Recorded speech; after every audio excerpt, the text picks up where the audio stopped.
नमो तस् भगवतो अरहतो सम्मा सम्बुद्धस्स।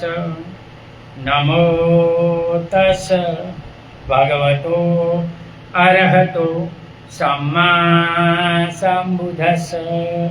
नमो तस् भगवतो अरहतो सम्मा सम्बुद्धस्स।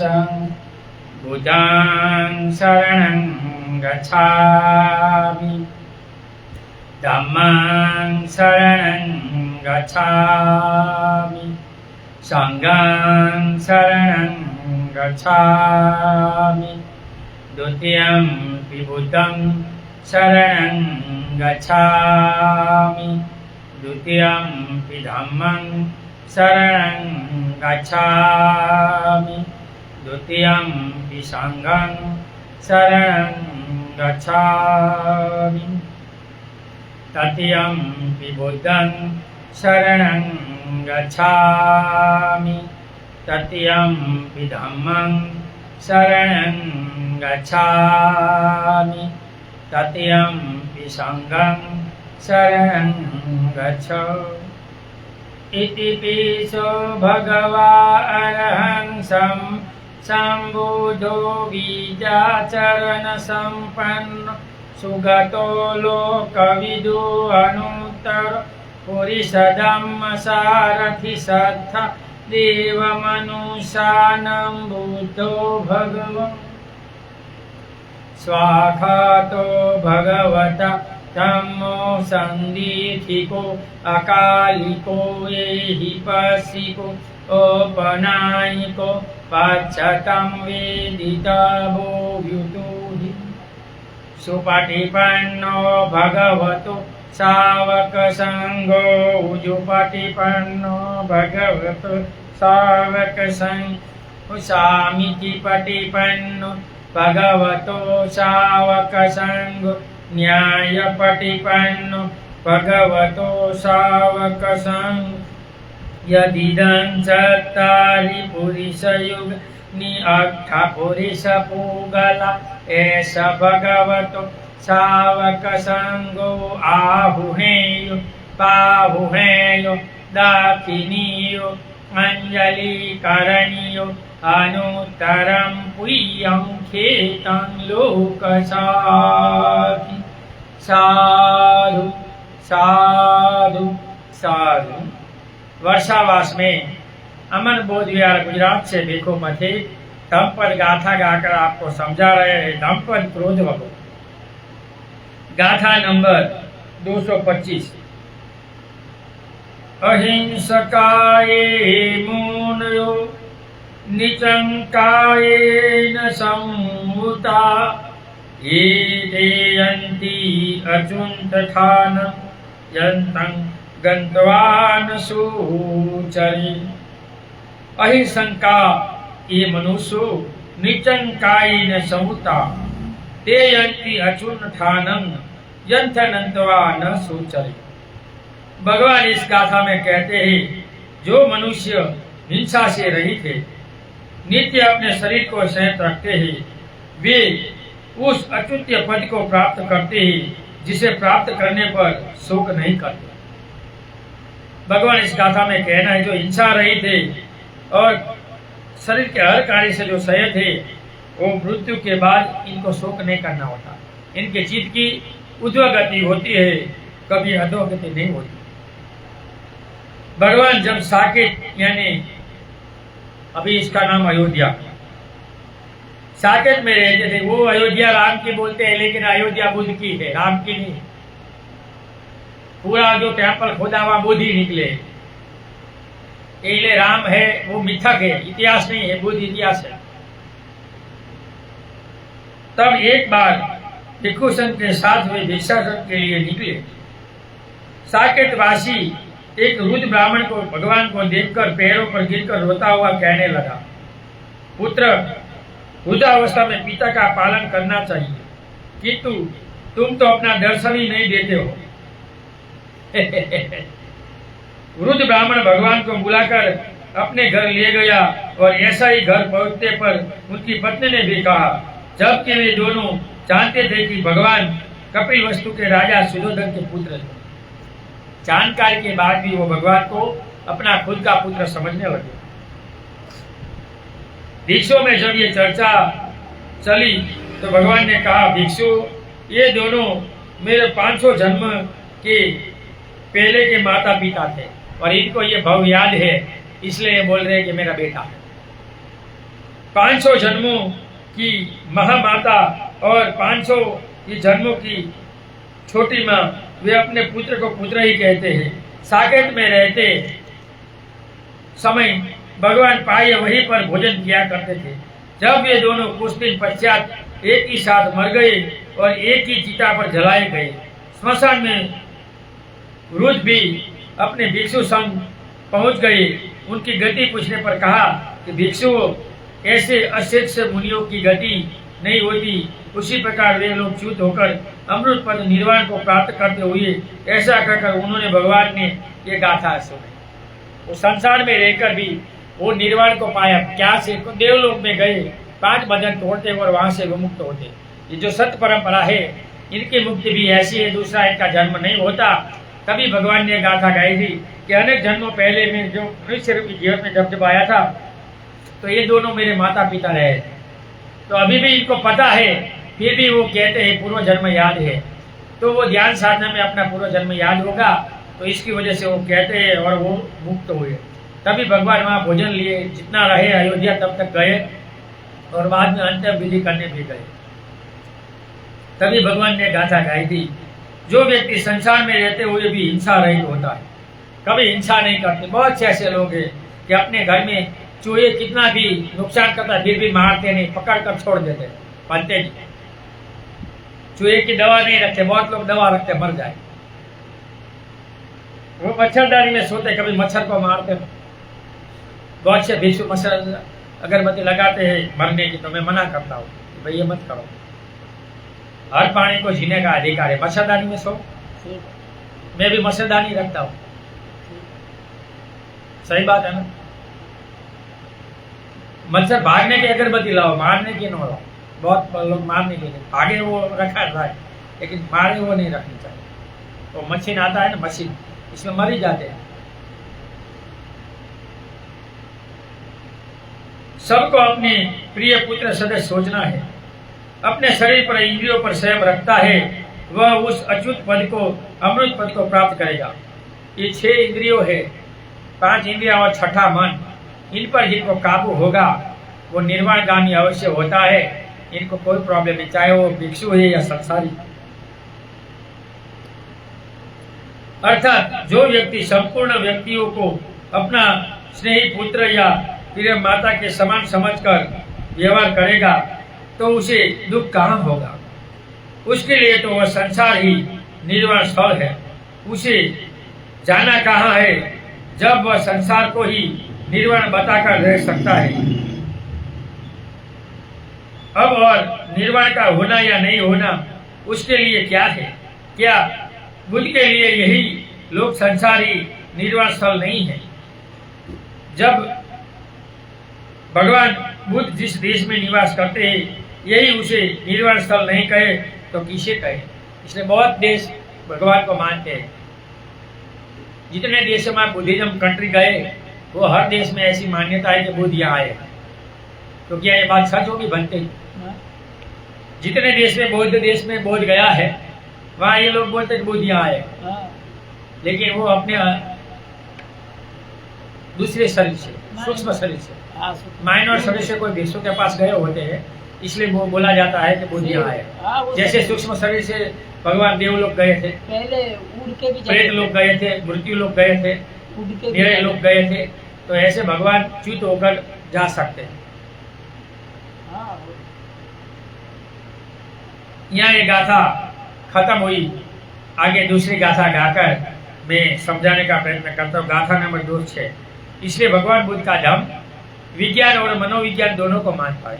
विज्ञान परिणाम को मानता है, मनोविज्ञान अनुभव को मानता है। बहुत बार कोई लोग मुझे बोलते हैं कि ये अदृश्य लोग ये क्या है? मतलब ये अनुभव का विषय। इसलिए बुद्ध ने कहा है, मैं कहता हूं तो मत मानो, तुमको ठीक लगे तो मानो वरना छोड़ दो। निंदा टीका मत करो। अगर तुम निंदा टीका में पड़ोगे तो तुम निंदा टीकावान हो जाए। दुनिया में एक ही भगवान हुआ है जिसने कहा मैं कहता हूं मत मानो, अनुभव करो। सम्यक समाधि नाम का ध्यान सिस्टम आती है, वो करोगे तो तुम ये अदृश्य लोक को देख सकते हो और हमारे चित्त में जो सात भाव का संस्कार है वो चित्त खुल जाएगा और पता चल जाएगा जन्म मन कहाँ से आया कहाँ गया वो। लेकिन वो ध्यान करना पड़ता है। इसलिए बुद्धिज्म ध्यान का विषय है। बुद्ध को भी ये ज्ञान, तीनों ज्ञान ध्यान में मिला वैशाख पूर्णिमा की रात को, पहले दूसरे और तीसरे। पहले पौर में अपने अनेक भाव देखिए, दूसरे पौर में चार आर्य सत्य और तीसरे पौर में कर्म के आदि ने जन्म मन का चक्र इंसान का है वो देखा। न्याय गाथा खत्म हुई। रोज वो कोई आके 226 की दूसरी गाथा गाकर मैं आपको समझाने का प्रयत्न करता हूँ। सदा जागरण मानानं अहोरतानुशिखं खनं निबानं अधिमुक्तानं अर्थ गच्छन्ति आसवा। सदा जागरमानानं अहोरनानुशिखं निबानं असिमुक्तानं अर्थ गच्छन्ति आसवा। इस गाथा में भगवान कहते हैं जो सदा जागरूक है, जो रात दिन सीखने में लगे रहते हैं, निर्वाण प्राप्ति की ओर प्रयत्नशील रहते हैं, ऐसे व्यक्तियों को आश्रयों का तुरंत नाश होता है। काम राग, भवराग और विभव राग, तीनों राग चला जाता है। कब जाता है तो भगवान बोलते हैं सदा जागरूक है, खाने पीने हर कार्य 5 इंद्रियों से जो जागरूक रहते हैं और रात दिन कुछ न कुछ सीखने में लगे रहते हैं, निंदा टीका नहीं करते, पॉजिटिव जीते हैं, तो वो निर्वाण यानी राग देश मोह जीना खत्म हो जाता है। निर्वाण जीते जी मर जाता है। इनको निर्वाण कहते हैं गुरु परंपरा वाले, लेकिन हमें इसको तो परिनिर्वाण कहते हैं। तो निर्वाण हयाती में जिस व्यक्ति का राग देश मोह खत्म हो जाता है वो अरहत हो जाता है, जन्म मरण को जान लेता है, जन्म मरण से मुक्त होता है, इनको निर्वाण मिलता है। जो संसार में होता है तो उसी दिन इनकी मृत्यु हो जाती है। तो अगर जीवन ले लेता है तो पूरा जीवन जीता है। राजगृह में एक सेठ की एक पूर्णा नाम की दासी थी। एक रात वह धान कूटती हुई पसीने से भीग रही थी। तो बुद्ध काल में दास दासियां रखी जाती थी। इंसान को गुलाम बनाने की परंपरा बुद्ध काल में थी। राजा से परंपरा बहुत से राजा दास दासियां रखते थे। अभी तो राजा हर देशों में नौकरियां रखते हैं। वो दास परंपरा अंग्रेजों ने निकाली विश्व तौर पर। दुनिया के 100 से ज्यादा कंट्री में अंग्रेज ईस्ट इंडिया कंपनी का राज था, तो इसने ये दास परंपरा निकाली। इंडिया में भी इसने निकाली। देर रात हो चुकी थी।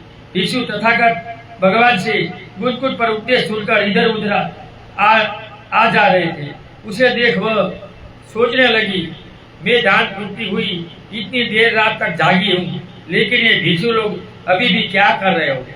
शक निर्माण हुआ कि इनको तो रात को पहले सो जाना चाहिए, आधी रात क्यों आए। लेकिन वो गुदगुद पर्वत पर अपना विहार छोड़कर वहां धर्म सुनने गए। रात 12-1 बजे तक धर्म सुना और इनके बाद पैदल चलकर जाते हुए 1:30 बजे तो जाते, देर तो चले जाते। इसे तथागत ने जाकर जब कल सुबह वह पानी लेने के लिए घाट की ओर जा रही थी, तब रास्ते में उसने भेंट हुई और बुद्ध ने पूछा, क्या तुम मेरे सावकों की निंदा करती हो?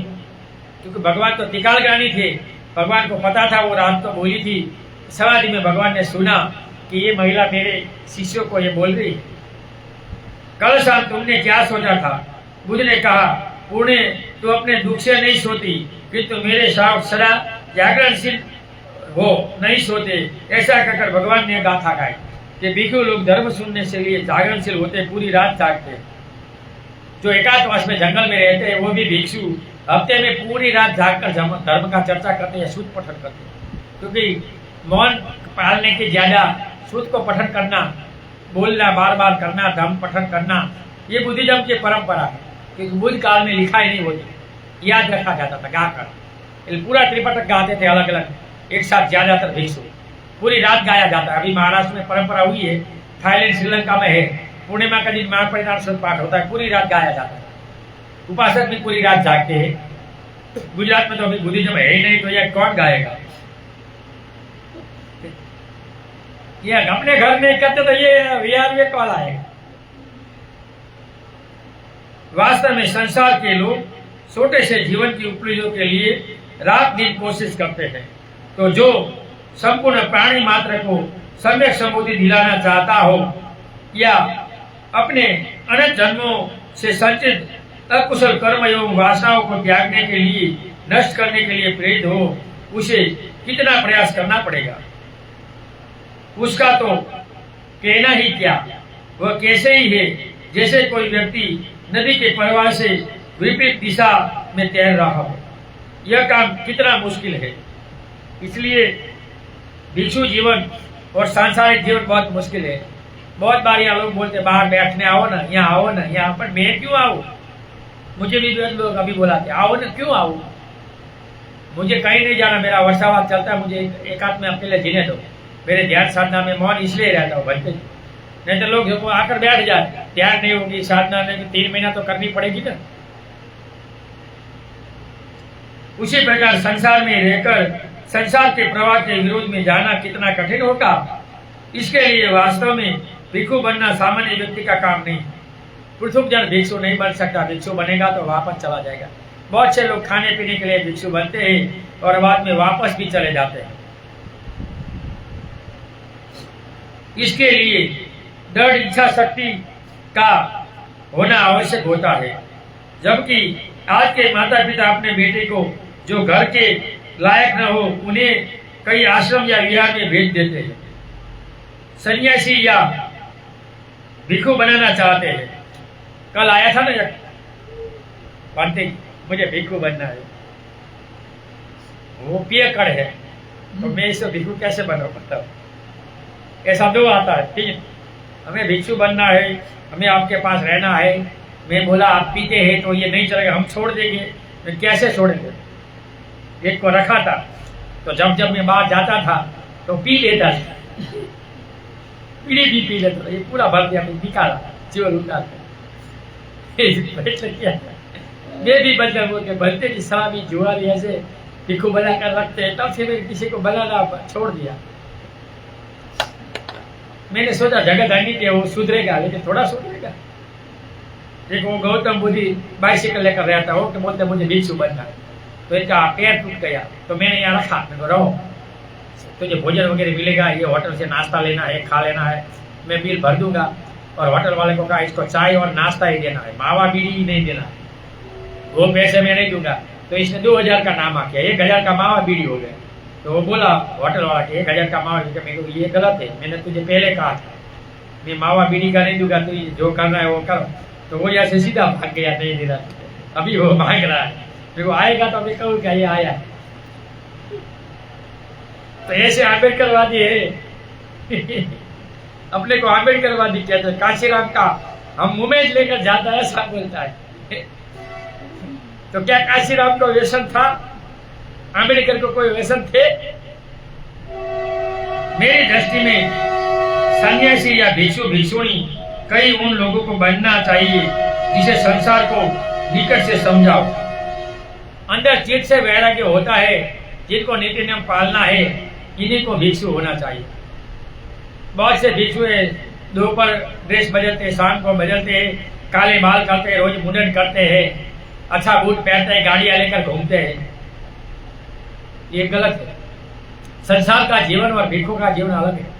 भगवान ने 10 कम सूत्र में कहा है कि मैं गुरुत्व में आन पड़ा हूं, इसलिए ये सब बाल निकालना है, मुंडन करना है, ये करना है, महीने में 3 का या 4 बार मुंडन करना है, रोज नहीं करना है।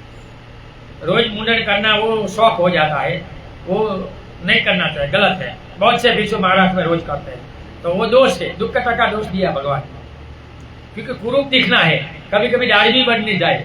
ये मुंडन ये कुरूपता का प्रतीक है। मेरा जीवन दूसरों से अलग है, इसलिए सिले हुए कपड़े हम नहीं पहन सकते। हाँ, ठंडी गर्मी है तो बात अलग है, बहुत ठंडी है तो आप पहनते हैं जर्सी वगैरह अधिष्ठान, वो अलग है। बाकी सिले हुए कपड़े पहनना गलत है। बहुत से भिक्षु नहीं पहनते, जो नीति नियम को मानते वो नहीं पहनते। 10 दम में खुदा कहा है कि मेरा जीवन दूसरों पर निर्भर है, इसलिए 8 लोग स्वभाव में भिक्षु का चित्त विशिष्ट नहीं होना चाहिए। सुख दुख लाभ हानि यह सब निरा प्रशंसा। संसार कुछ भी कहे, लेकिन संसार से झगड़ा करना, गाली गलौज करना भिक्षु का काम नहीं है, मौन रहना, क्योंकि संसार पर जीते हैं। इसलिए कभी इनका अन्न खाया है तो इनको नहीं बोलना चाहिए, ये भगवान का उपदेश है। और शील पालन करना है, कोई गुरु भाई इनकी निंदा टीका तो नहीं करता, वो सोचना है। और मृत्यु वक्त कोई कहेगा कि क्या पाया, तो कुछ पाना चाहिए। भिक्षु बनकर 3 वक्त खाया, मजा किया साधु की तरह, वो गलत है। तो 10 दम शुद्ध भिक्षु को जीवन में उतारना चाहिए, एकांत में रहना चाहिए। ऐसे हम 3 महीने एकांत रहते हैं, साधना वर्षावास में करते हैं, अभ्यास करते हैं, वो करना चाहिए। अकेले रहना चाहिए, अकेले जीना चाहिए।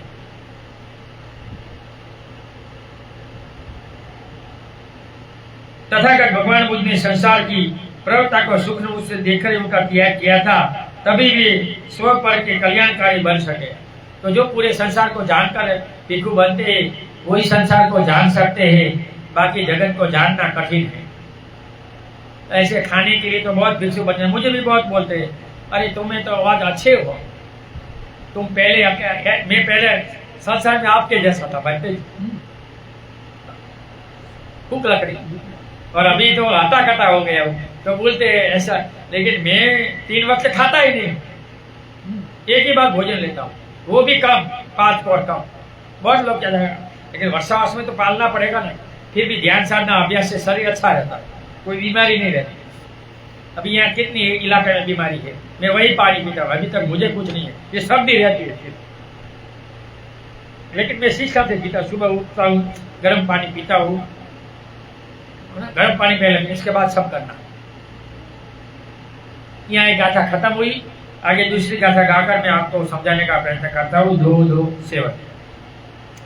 पुराणमेतं अतुलं नेतं अजनामिवं निदन्ति तुणिमासिनं निदन्ति बहुभाणिनं मितं भाणिमंपि निदिन्तं नथी लोके अनिदितो। पुराणमेतं अतुलं नेतं अजनामिवं निदन्ति तुणिमासिनं निदन्ति बहुभाणिनं मितभाणिमपि निदन्ति नथी लोके अनिदितो। इस गाथा में भगवान कहते हैं, हे अतुल, यह पुरानी बात है, यह आज की नहीं। चुप बैठने वाले की भी निंदा होती है, और बहुत बोलने वाले की भी निंदा होती है, कम बोलने वाले की भी निंदा होती है। दुनिया में ऐसा कोई नहीं जन्मा कि जिनकी निंदा नहीं। बाबा साहब डॉक्टर भीमराव आंबेडकर ने समाज को इतना दिया, फिर भी इस गुजरात में इनको काले बावटे दिखाए। अभी भी इससे भी बड़े हो जाए, आंबेडकर के बड़े बहुत बड़े हैं इस देश में। इतना दिया, फिर भी इसकी निंदा टीका होती है। बुद्ध की भी निंदा टीका हुई है। तो संसार में बुद्ध कहते हैं, ऐसा कोई दुनिया में जन्मा नहीं है कि जिनकी निंदा टीका नहीं हुई। निंदा टीका से घबराना नहीं है, गलती है तो सुधर जाना है, नहीं गलती है तो मौन रहना है। भगवान कहता है, मेरे धम बुद्ध धम संगी को निंदा टीका करे तो तुम्हें क्रोध नहीं करना है, प्रशंसा करे तो तुझे फूलना नहीं है। यही भगवान का काम है। तो ऐसे भिक्षु को बनना चाहिए। जब भिक्षु ऐसे बनेंगे कोई प्रॉब्लम नहीं होगा। श्रावस्ती का रहने वाला अतुल नाम का एक उपासक एक दिन 500 उपासकों के साथ जेतवन में धर्म श्रवण करने के लिए गए। देखो, 500 लोग इकट्ठे होकर धर्म सुनने गए। अभी धर्म सुनता नहीं है, इसलिए लोग खेल तमाशा में जाते। बुद्ध कहते हैं, अगर धर्म पहुंचे तो होते रहेंगे तो धीरे धीरे लोग आएंगे। अभी रामा पीर का खेल होगा तो बनते जी किसी को बुलाना नहीं जाना, यहाँ कोई नहीं आते। ऑनलाइन सुनते लेकिन यहाँ नहीं आते। बहुत पता है सबको। यहाँ 100 लोग ने दीक्षा ली है, लेकिन घर में रहने, घर में रहकर बोझ बनना, आधा बोझ आजाद पूरा, दो पांव रखने वाले बोझ है यहाँ। वह क्रमश रेवश स्थविर, सारिपुत्र स्थविर, आयुष्मान आनंद के पास जाकर लास्ट में भगवान के पास गए और कहा, पंते, मैं इतने उपासकों के साथ धर्म श्रवण करने आया था कि तू रेवश स्थविर कुछ बोले ही नहीं, चुपचाप बैठे रहे।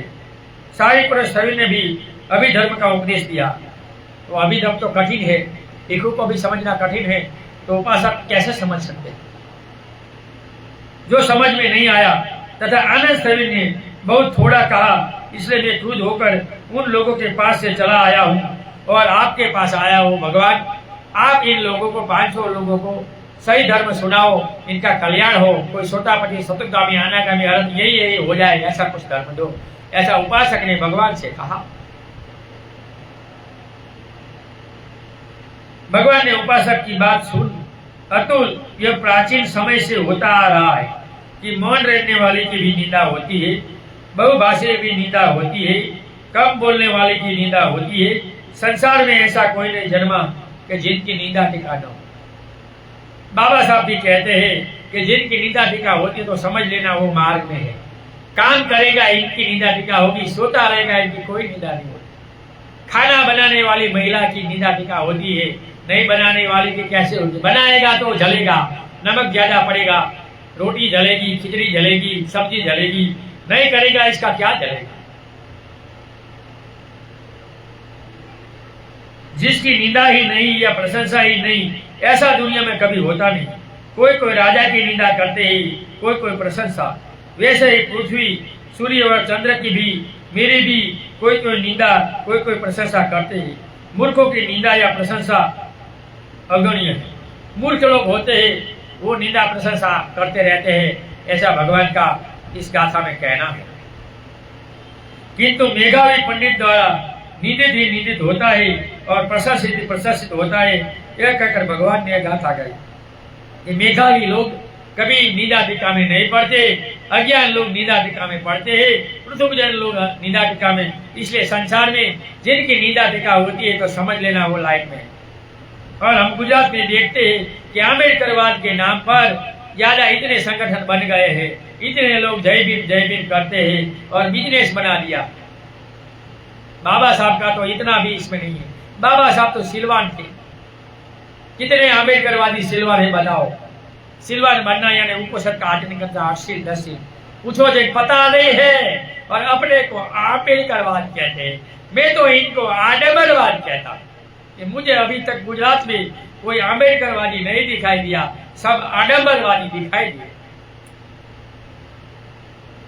जब व्यक्ति जीवन की गाड़ी में बैठकर गाड़ी को चलाया जा रहा हो और गाड़ी में भिन्न भिन्न प्रकार के लोगों को लेकर जा रहा हो, उसे चाहिए कि उसकी कुछ भी परवाह न करे, अपने गंतव्य को दृष्टि में रखकर चले। यदि उन सब लोगों की इच्छाओं को देखना रहेगा, उनकी इच्छा के अनुसार गाड़ी चलाएगा तो कहीं न कहीं पहुंच सकेगा और पागल हो जाएगा। लोग तो बोलेंगे यहाँ ठहरो, पेशाब लगी है, भोजन करना है, चाय पीना है, ये करना है, वो कहेंगे तो ऐसा होगा। लेकिन स्टैंड के बिना किसी को उतारना नहीं चाहिए तो ही गाड़ी मार्ग पर चलेगी। क्योंकि कुछ लोग यही रुकना चाहेंगे, कुछ आगे चलकर रुकना चाहेंगे, कुछ गाड़ी तेज रास्ता से चलाना चाहेंगे और कोई चाहेगा धीरे चलाओ, कोई बोलेगा ये बजाओ, कोई बोलेगा ये करो, कोई बोलेगा ये करो।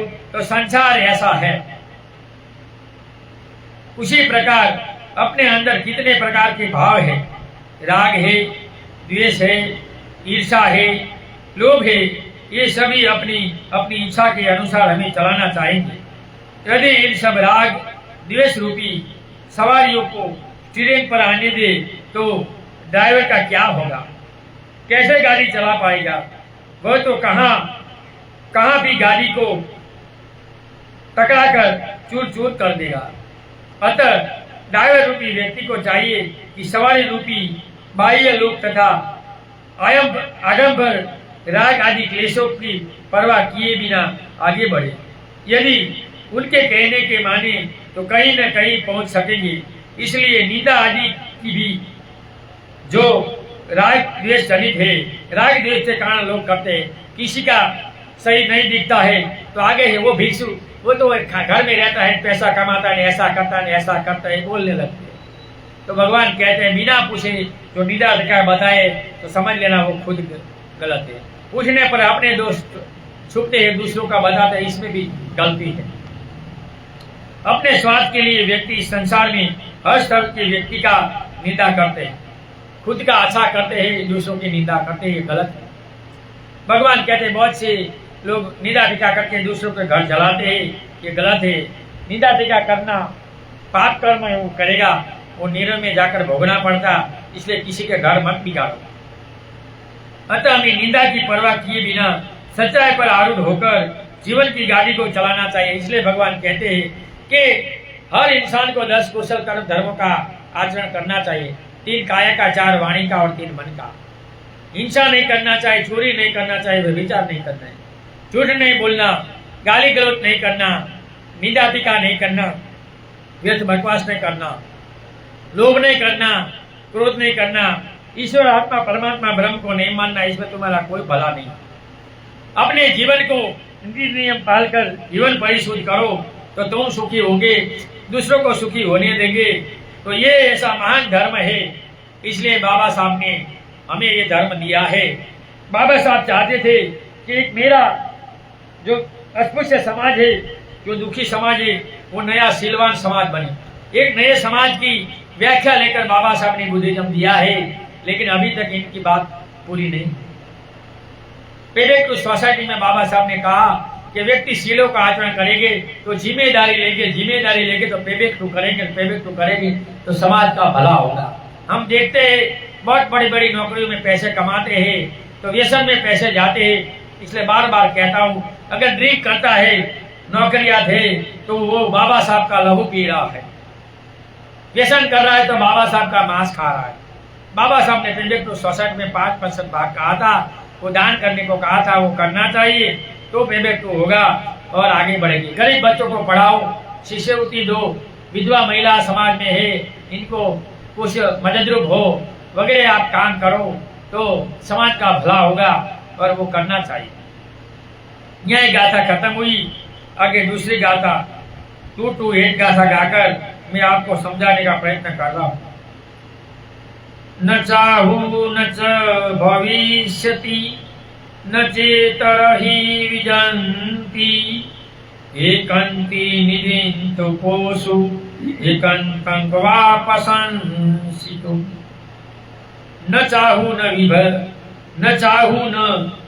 भविष्यति न चेतरहि विजन्ति एकं निधिं तु पोषु एकंतं वापसंसितु। भगवान कहते हैं ऐसा आदमी जिसकी या तो बिल्कुल प्रशंसा ही प्रशंसा होती है या निंदा ही निंदा न हुआ है और न होगा। क्या कहते हैं? जिनकी कायम प्रशंसा हो और निंदा न हो ऐसा नहीं होगा, जिनकी निंदा हो प्रशंसा नहीं होगा ऐसा नहीं होगा। इंसान की कभी कभी निंदा होती है, कभी कभी प्रशंसा होती है, कभी प्रशंसा तो कभी निंदा, ऐसा तो जगत में होता रहता है। ऐसा भगवान का इस गाथा में कहना है। प्रशंसा एवं विरोध के कारण ही भगवान बुद्ध ने जैसे कि विरोध में बोलने वाला देवदत्त था। देखो, देवदत्त ने 5 नियम बताए, भगवान ने मना किया तो भगवान को मारने तुलने पड़ा, अलग संघ बनाया और मरा, लास्ट में सुधरा, लेकिन भगवान के पास नहीं आ गया और मरने पर धरती फटी और नीरे में गाकर मरा। भगवान ने कहा था कि तू नीरे गामी होगा तो सुधर जा, लेकिन सुधरा नहीं तो संघ व्यक्त किया। पहले तो इसे उत्तर मनुष्य धर्म पा लिया था और उत्तर धर्म से हिसाब से इसने प्रसन्नजीत राजा की भी जान इनके बेटे से दिलवाई और राजा का भोजन खाता रहा। गाड़ियां भरकर बहुत सालों तक भिक्षुओं को भोजन मिला और हटे कटे भिक्षु हो गए, आलसी हो गए। तो भगवान ने तभी कहा था कि जैसे दिया पतंगिया को जला देता है ऐसे ही भिक्षुपन को इनका ये भोजन जला देगा। ईसा मसीह जैसे को सूली पर चढ़ाया गया था, शुक्रवार को जड़ दिलाया गया था, गांधी और अब्राहम लिंकन जैसे लोगों को गाली मार दिया था, क्या राम और रावण को, कृष्ण को, कंस को जैसे प्रतियोग नहीं मिला? तब हम तो कौन होते हैं? बाबा साहब के सामने भी काजोल कर आया और बाबा साहब को हराया नहीं। तो जगत में ऐसा तो होता रहा है। फिर भी वो इनका पैर टूटा तो बाबा साहब इनकी खबर पूछने गए तो वो खड़ा हो गया, बैठो बैठो बैठो, तुझे पता नहीं है तूने संसार का कितना नुकसान किया है समाज का, लेकिन तू मेरे समाज का अज्ञानी बेटा है तो मेरी जिम्मेदारी है तेरी खबर पूछूं, इसलिए मैं तेरे पास आया। देखो कितने महान थे हमारे बाबा साहब, लेकिन हम बाबा साहब को कट्टर बना दिया। जय भीम और शाम को हो जाते हैं भीम। 14 अप्रैल एक दिन होता,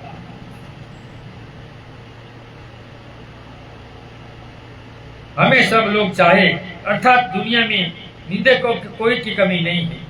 इसी ओर ध्यान न देकर दुनिया की परवाह न किए बिना अपनी सेवा करने वालों को अपने पैरों को निरंतर गति से रखना चाहिए। निंदा करने वालों को कर्म देना चाहिए। लोग तुम्हारी निंदा करता है तो समझ लेना तुम मार्ग पर हो, तुम सही कुछ कर रहे हो। जो काम करेगा इनकी निंदा टीका होगी, जो सोता रहेगा इनको कोई नहीं कहेगा। मैं 12 साल से भंते जी भिक्षु हुआ हूं, तो एक दिन ऐसा नहीं हो मेरी निंदा टीका नहीं हो।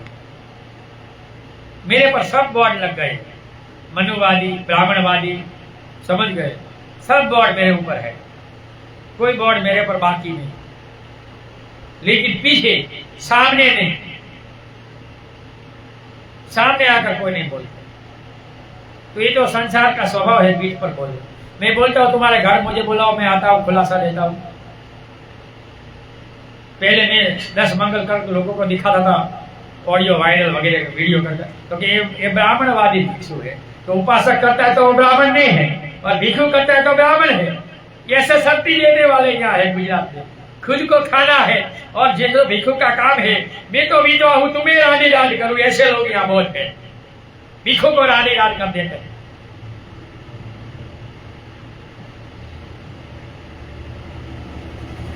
संसार में ऐसा तो होता रहता है। निंदा टीका करने वालों को करने देने चाहिए, हमें अपना काम करना चाहिए। बहुत बार मुझे कल भी एक लोग पूछता था, मैं कुछ समाज को तो कुछ नहीं चाहिए बुद्धिज्म यहाँ, लेकिन हम हमारी फर्ज से ये काम कर रहे हैं। हम हमारी फर्ज है इसलिए कर रहे हैं, लोगों को तो कुछ नहीं चाहिए। अगर हम हमारी फर्ज नहीं निभाएंगे तो कैसे होगा। मैं चैलेंज देता हूँ 10 साल के बाद देख लेना, यहाँ इस डिस्ट्रिक्ट में बहुत वीआर होंगे और बहुत लोग बुद्धिज्म में आएंगे, क्योंकि परिणाम तुरंत नहीं मिलता, देर लगती है। खाना है नहीं खा ले। धर्मांतर करने बाबा साहब ने 20 साल लिया था ना पढ़ने में। भगवान बुद्ध ने 40 साल लिया था। ठीक है, यहाँ एक गाथा खत्म हुई। आगे दूसरी 2 to 9 गाथा गाकर मैं आपको समझाने का प्रयत्न कर रहा हूं। क्रोध वगो अये च वियूपसन्ति अनुविच्चु सुवे सुवे अच्छीदवन्ति मेघावि पय्या शिल समाहितम्। अच्छे वियूपसन्ति अनुविच्च सुवे सुवे अच्छीदवन्ति मेघावि पय्या शिल माहि। भगवान इस गाथा में कहते हैं, ये 2 गाथा एक साथ है, दोनों गाकर मैं बोल लेता हूँ। 2:30 नेखं जमोदसेव कोतन्निदं पुरहिन्ति देवापिनं पसन्ति ब्रह्मपाणि पसीन्तु। नेखं जम्बोदसे को न निदन पहिरति देवा न पसंती ब्रह्मपाणि पसंतो। 229-30 दोनों गाथा एक साथ दी गई है, और ये दोनों गाथा गाकर मैं आपको समझाने का प्रयत्न कर रहा हूं। लेकिन जिस व्यक्ति की प्रशंसा बुद्धिमान लोग सोच विचार कर रोज रोज करे, उस दोष रहित धीमान प्रज्ञाशील जामुदन स्वर्ण की असिद्धि के समान खरे व्यक्ति की कौन निंदा कर सकता है। देवता भी उनकी प्रशंसा करते हैं और ब्रह्मा भी उनके प्रशंसक होंगे। अदृश्य देवता लोक में जो देवता होते हैं और ब्रह्मलोक के ब्रह्मा भी इनकी प्रशंसा करते हैं, ऐसा भगवान का यह कायदा है। व्यक्ति का यह कैसा स्वभाव है, वह चाहता है कि उसके गुणों का लोग बखान करें और उनके वह सुख का अनुभव करें। लेकिन हम दूसरे के गुणों का बखान कर आनंद लेना नहीं चाहते, अपितु ईर्ष्या से पीड़ित होते हैं। यद्यपि हम चाहते हैं कि लोग हमें चाहे, लेकिन इस चाहत की पूर्ति में हमें परहित एवं लोक कल्याण के लिए अपने को समर्पित करना होगा। लेकिन ज्यादातर लोग लोक कल्याण के लिए समर्पित नहीं करते, इसलिए कुछ नहीं होता। लेकिन जो व्यक्ति हमारे सहयोग के बिना ही स्वयं अपनी कठिन परिश्रम से या उसके अपने पूर्व कर्मों के बल से कुछ लाभ सत्कार प्राप्त कर लेता है, तो उसे भी वह बर्दाश्त नहीं कर सकते। एक जगह एक भिक्षु को ज्यादा दान मिला, बनते कि हमने कम दिया, तो दूसरे भिक्षु ने मुझे फरियाद की, मैं को ये पुराना है, इनको जानते हैं तो मिलेगा, ये अज्ञानी लोग हैं, तो हम क्या कर सकते हैं? हम झगड़ा करने के बाद विवाद करने से क्या होगा? तो ये काम तो भिक्षु को करना चाहिए। भिक्षु को पता है तो इसको पात्र रख देना चाहिए कि इसमें सब डालो, हम समझ लेंगे। लेकिन इनको पता है मुझे ज्यादा लेना है तो पात्र नहीं रखवाते, बड़े फेर होकर, है ना, बड़े फेर। गुजरात में मैं कभी कभी इसके कार्यक्रम में जाता हूँ, मैं पहले ही निकल जाता हूँ, हमें पैसा ही नहीं चाहिए। 3-4 कार्यक्रम में जाओ, मैं कुछ नहीं लिया, बनते ही निकल जाना है, जो खाना है वो खाओ। यदि तुम्हारे न चाहने से शत्रु को जो मिलना चाहिए था वह भी मिला तो तुम्हें तुमको क्या मिला?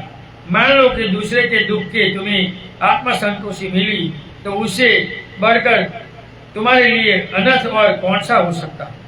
यदि इस अकुशल कर्म को मानसिक सुख समझे तो जुआ, शराब, व्यभिचार आदि से भी सुख मिलना चाहिए।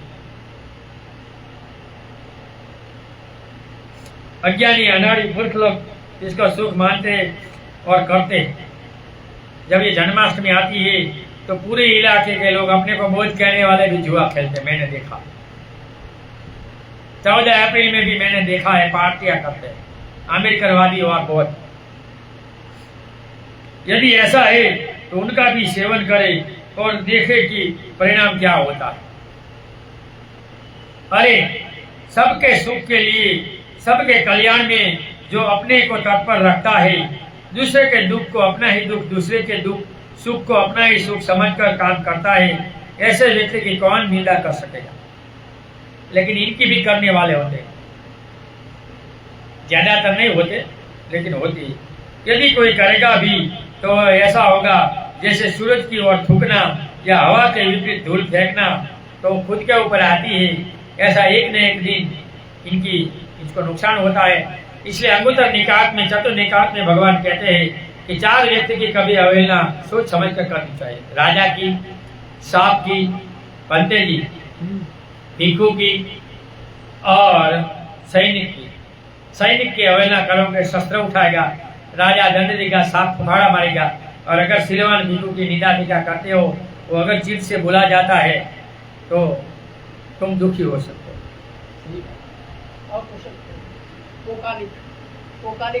वह तो अपने पर ही आएगी।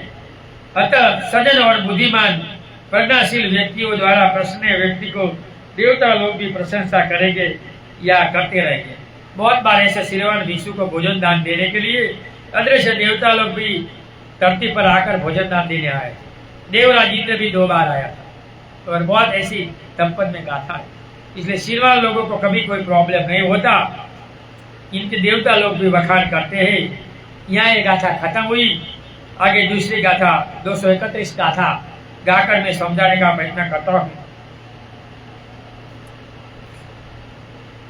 कायपकोपम रखेय कायेन संतोषिया कायदुचरितं हित्वा कायेन सुचरितं चरे।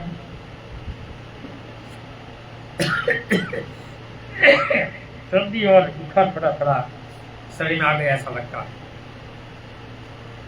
काय गोपम रखेय काय समुतोषिया काय दुचरितं हित्वा कायेन सुचरितं चरे। भगवान इस गाथा में कहते हैं सारी चंचलता से बची, कान पर संयम रखे, शारीरिक दुचरित्र का त्याग कर शारीरिक सदाचरण का पालन करे। बहुत से लोग दूसरी महिलाओं के सामने नजर डालते हैं, गलत है। अपनी नजर को चंचलता से बचानी चाहिए। काम यानी जो काम गुण है इसको संयत रखना चाहिए। बहुत से लोग व्यभिचार करते हैं, बलात्कार करते हैं, दूसरी महिलाओं का नाम लेते हैं, ये नहीं करना चाहिए। वो करेंगे वो प्रेत या नरक में जाकर भोगना पड़ता है, या कल्प में मनुष्य जीवन मिलता है तो किन्नत पैदा होता है। इसलिए ऐसा काम नहीं करना चाहिए। शारीरिक दुर्चर्य का त्याग कर सदाचरण का पालन करना चाहिए, ब्रह्मचर्य का पालन करना चाहिए। इसलिए भगवान ने अमावस्या, पूर्णिमा, 2 अष्टमी के दिन उपासक उपासिकाओं भी कहा है कि इस दिन मैथुन धर्म से दूर रहो। काम गुण को भगवान ने हड्डी खाता हुआ कुत्ते के समान समझाया। कसाई के घर कुत्ता जाता है तो पूछ हलाता है, तो कछाई हड्डी लहू में बोलकर फेंकता है, और कुत्ता अपने मुंह में चबाता है, अपना लहू पीता है बहुत मीठा। ये काम गुण हम हमारी आयु कम करते हैं। इसलिए भिक्षु को 7 एंगल का ब्रह्मचर्य है, संसारी को भी ब्रह्मचर्य पालना चाहिए, ऐसा भगवान का कहना है। तो एक उपासक मेरे पास आया था कि ब्रह्मचर्य और ब्रह्मचर्य दोनों एक है या अलग है? मेरे को अलग है। ब्रह्मचर्य या अदृश्य में ब्रह्मा नाम का एक देवता है जिसने मैत्री करुणा मुदिता उपेक्षा का ध्यान किया था, और वो इसकी लंबी आयु है, और ऐसे ध्यान करने वाले पर इसकी दृष्टि होती है, ऐसी बुद्धों की मान्यता है। इसलिए ब्रह्मचर्य और ब्रह्मचर्य दोनों में फर्क है। ब्रह्मचर्य ने मैथुन धर्म का मन पे लगाम लाना, दबाना नहीं, लगाम लाना। दबाने से तो उल्टा भागेगा। तो एक ओशो नाम ने भगवान हो गया। भगवान कहते हैं इनके लोग बहुत जगह हम जाते हो ऐसा दिखते, तो हमें भी दुख लगता है कि बुद्ध ने पालने को कहा, ये भोग रहे हैं। इनके जो पुस्तक लिखा संभोग से समाधि तक, इनका भी लोग उल्टा आप निकाल रहे हैं। तो संसार तो अपने एंगल से समझेगा, क्योंकि पृथ्वी जन तो पृथ्वी जीवन जीता है, तो अच्छा थोड़ा समझेगा, वो तो गलत ही समझेगा। बंदे जी सही नहीं समझेगा। Welcome to Jubilee Music World. Bluetooth. बंद करो, मारो चालू है, मेरे को सुन। पावर तथागत जब राजगुरु के विनोवन में भिक्षुओं को उपदेश दे रहे थे, 6 वर्गीय भिक्षु खड़ाऊ खट पहने खट खट शब्द करते हुए टहल रहे थे। भगवान ने खटखट के शब्द सुनकर ये गाथा गाई। सबसे ज्यादा विनय इस सर्ववर्गीय भिक्षु के कारण आए थे। सबसे ज्यादा विनय इनके आधार से आए। विनय में सबसे ज्यादा नियम 6 वर्गीय भिक्षु का कारण आया। 20 साल तक भगवान ने कोई विनय नहीं बनाए थे। इसके बाद जब दुराचरण हुआ तो 227 विनय चले गए। आज लोग शरीर को बनाने संवारने के लिए कितना समय देते हैं। मैं थाईलैंड गया था बनते जी, तो वहां महिला एक वैन से ज्यादा बाल नहीं रखती, छोटी नहीं रखती। सुबह में उठकर महिला ध्यान करती है। हमारे यहाँ सुबह उठकर धोती है, संवारती है, इसमें समय निकालती है। इतनी छोटी तेल शैम्पू में ज्यादा खाने से ज्यादा पैसा चला जाता समय। और त्योहार रहती है तो मन ठन कर घूमती है, घर का ध्यान नहीं रखती महिला। वो पत्थर को पूजने जाते हैं और अपने पति को दुखी करते हैं। हम ये सोमवार में गए तो सोमवार में महिला जाती है पूजा करने के लिए पत्थर की, और घर के सही पत्थर को भूखा रखती है। और इन प्रशासनों के लिए कितना खर्च कर देते, कितने कितने कोट कमीजों की सेट अलमारियों से भरी रहती है, जबकि व्यक्ति को पहनना तो एक समय के लिए एक ही होता है। इसके विपरीत कितने लोग हैं बाहर जो एक सेट कपड़े के अभाव में नंगे ठंडे जो ठिठुर रहे हैं। महिला संदूकों में भी कितनी कितनी साड़ी आदि रखते हैं, और बहुत लोगों को कुछ मिलता नहीं। बहुत लोगों की अलमारियां भरी होती है और बहुत लोगों के पास पहनने के कपड़े नहीं होते। वहीं बाहर गरीब और अपेक्षित माताएं और बहनें सर्दी ठंड से मरी जा रही है, कोई किसी की परवाह नहीं करता, मानो हमारे अंदर दिल ही न हो। बुद्ध कहते करुणा होनी चाहिए। करुणा यानी मददरूप होना चाहिए। शेष लोगों के गोदामों में कितना अनाज सड़ रहा है, वहीं बाहर कितने अपने भाई बहन एक वक्त के भोजन के लिए तरस रहे हैं। इस संसार में अगले साल अनाज सड़ गया और फेंक देना था, सरकारी अनाज। नौकरी करते हैं और ध्यान नहीं देते बहुत से कर्मचारी। एक क्षण के लिए व्यक्ति अपने को उस गरीब के स्थान पर रखकर देखता तो शायद ऐसा क्रूर और निर्दयी समाज नहीं होता। कहा जाता है कि जानवरों की अपेक्षा व्यक्ति विवेकशील होते हैं, लेकिन लगता नहीं है कि आज के इस तथाकथित विकसित समाज में कोई विवेकशील नहीं। यहाँ तो इस देश में जातिवाद है। इंसान को बाबा साहब के समय में पानी नहीं पीने देते थे, गंदा पानी पीना पड़ा था। बाबा साहब बोलते मैंने हिंदू धर्म त्यागा, इनका मेरे छोटे से दिमाग में दो कारण था। पहला कारण कि वो नाई पशु का बाल, गधे का बाल काट रहा था, लेकिन बाबा साहब, छोटे बाबा साहब का बाल नहीं था।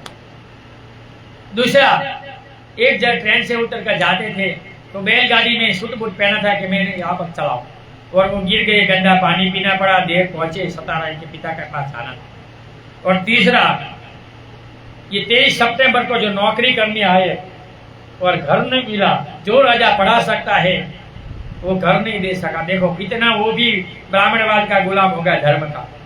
पंते जी विदेश में पढ़ा सकता है तो क्या एक घर नहीं दे सकता, एक कोठी नहीं दे सकता? नहीं दी। तो 23 तारीख को जाना चाहिए और माँ बाप को सबको श्रद्धांजलि देनी चाहिए। और वहीं जो बड़ौदा बगीचा में बुद्ध विहार नहीं बनाया है तो बनाने का प्रयत्न करना चाहिए, बोलना चाहिए। मिलिट्री की भूमि में विहार बना, बंबई में बना, नागपुर में बना, दिल्ली में बना, तो बड़ौदा में क्यों नहीं बना? क्योंकि गुजरात के लोग बोझ नहीं है, जातिवादी है। तो जातिवादी लोगों को बूझ से कुछ लेना देना नहीं है, और जातिवादी लोगों ने वहां संगठन बनाकर बना दिया। और ये है बड़ौदा वालों की, अगर वो चाहते तो संकल्प भूमि में विहार बनता, लेकिन नहीं बना। मैं 1 साल वहां गया था रहने कि कुछ इसमें डाल सको, कुछ आंदोलन करूं, तो मुझे रहने नहीं दिया विहार वालों ने। वो भी डरे कि आंदोलन करेगा तो हमारा क्या होगा। तो ये फटू बोझ है गुजरात में, निडर नहीं है क्योंकि सिलवान नहीं है, धर्म चाहिए नहीं, खुद बड़े पंडित हो गए हैं। इसमें सबसे ज्यादा पंडित महाराष्ट्र में है। जो गुजरात में महाराष्ट्र के लोग हैं वो अपने को कहते हैं वो पंडित है, किसी को कुछ सुनना नहीं है, भिक्षु चाहिए कर्म कांड के लिए और नहीं।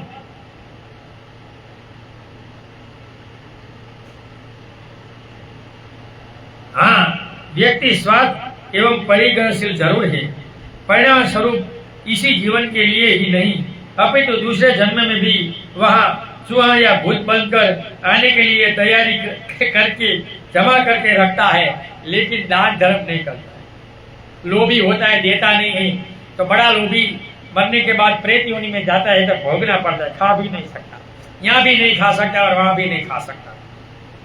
जबकि अन्य प्राणियों में इसी प्रकार की संग्रह की शक्ति नहीं होती। बहुत संग्रह कर कर मरकर इसमें जीव रह जाता है, चूहा बनकर घर में आता है और काटता है, और घर वाले दवाएं रखकर मार कर डाल देते हैं। व्यक्ति के शरीर का आभूषण दूसरे जरूरतमंद के काम आना चाहिए। जैसे कहा गया है कि हाथ का आभूषण दान देना होना चाहिए, कंठ का आभूषण सत्य बोलना और कान का आभूषण 80 बातों को श्रवण करना। इन आभूषणों के रहते अन्य आभूषणों की क्या आवश्यकता है?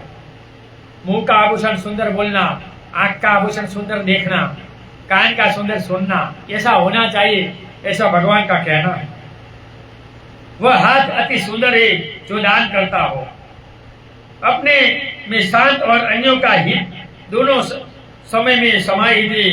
वही हाथ से सोने का कंगन अहंकार और अन्य को ईर्ष्या और डाह का कारण है, जो दोनों को जलाती है। बहुत सी महिला गहना पहनती है तो दूसरी महिला जलती है, ये तो झूठा है। मैंने एक जगह सुना तो मैं तो बहन ये तुम जानते हो पैसे वाली सही गहने है, तो ये महिला को तूने झूठा क्यों कहा? इनको कहाँ पता? तो इनको पता नहीं, लेकिन तुम क्यों ऐसे बोलती?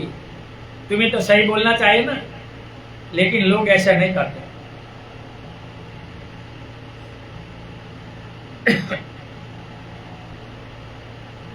अतः शरीर को भौतिक चीजों की चाह से बचाना चाहिए। बहुत से लोग भौतिक सुख के पीछे जाते हैं, खाना पीना,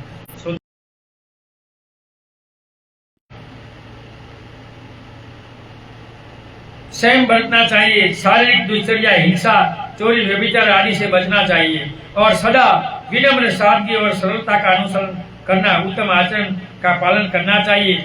ऐसा भगवान का इस गाथा में कहना है। क्रोध वर्गों में ये गाथा है कि मन पर संयम रखे और शारीरिक संयम रखे और सदाचरण बने, खराब काम न करे। बहुत से लोग खराब काम कर कर दुखी होते, यहाँ हमारा समय हो गया है। 1 2 3 गाथा रह गए, कल पढ़ेंगे रोज रोज 2 दिन में पूरा करना, लेकिन नहीं हुआ। ऑनलाइन सुनने वाले सभी लोगों को सामने भी बनते जी भी सुन रहे हैं, मंगल बुद्धि बनते जी। भाषा के वाणी के कारण समझाने का मुझे जो प्रयत्न हुआ वो किया, फिर भी मेरी वाणी के कारण किसी को दुख लगा है तो 2 हाथ जोड़कर क्षमा चाहता हूँ, क्षमा करें। ऑनलाइन और सामने सुनने वाले सभी लोगों को सुने हुए धर्म का मैं पुण्यानुमोदन करता हूँ कि सुने हुए ढंग से आप सभी लोग सुखी हो, निरोगी हो, आपका कल्याण हो, आपका मंगल हो। नथि मे शरणम अयम बुद्धो मे शरणम वरम एतेन सच्चवचनम होतु मे जय मंगलम। नथि मे शरणम अयम धम्मो मे शरणम वरम एतेन सच्चवचनम होतु मे जय मंगलम। नथि मे शरणम अयम संघो मे शरणम वरम एतेन सच्चवचनम होतु मे जय मंगलम। नमो बुद्धाय, नमो धम्माय, नमो संघाय, साधु साधु साधु। ये वीडियो YouTube बनते पठिन में भी देख सकते हैं। नमो।